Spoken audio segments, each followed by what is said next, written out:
இப்போ இந்த கிளாஸ்ல நம்ம சிஏ ஃபவுண்டேஷன்ல மேத்ஸ்ல ஒரு கொஸ்டின் ஷார்ட்டா பார்க்கலாம். இந்த கொஸ்டின் வந்து பார்த்தோம் அப்படின்னா sum of 4 digit number containing the digits 2468 கேட்டிருக்காங்க.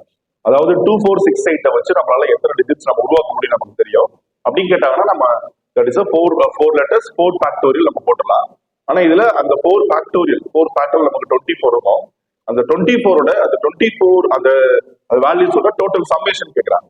இப்போ இதுக்கு என்ன ஷார்ட்கட் ஃபார்முலா அப்படின்னா n-1 p r-1 into sum into 111 into r times. இதை வந்து பார்த்தோம் அப்படின்னா நமக்கு n வந்து நமக்கு given digits வந்து 4 digits கொடுத்துருக்காங்க. அதனால n equal to 4 நம்ம எடுத்துக்கலாம். அதே போல r, ஓகே, அதாவது நமக்கு எவ்வளவு நம்பர்ஸ் நமக்கு அரேஞ்ச் பண்ண சொல்றாங்கன்னா 4 digit numbers. அப்போ it is also r equal to 4.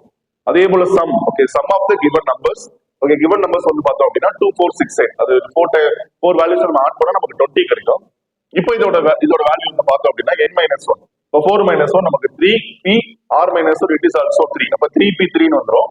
அதே போல ஓகே சம் இந்த டோட்டல் நீங்க அந்த 4 ஆட் பண்ணோம் அப்படின்னா நமக்கு 2 + 4 + 6 + 8 இட் இஸ் ஆல்சோ 20. அதே போல நமக்கு ஓகே சம் வந்து பார்த்தோம் அப்படின்னா நமக்கு 20 போட்டுட்டோம்.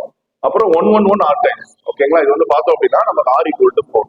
அப்போ ஓகே 1111 வந்துரும். இப்போ 3p3 நமக்கு ஈஸியா தெரியும். 3p3ன்றது நமக்கு 3 ஃபேக்டோரியல். 3 ஃபேக்டோரியல் = 6.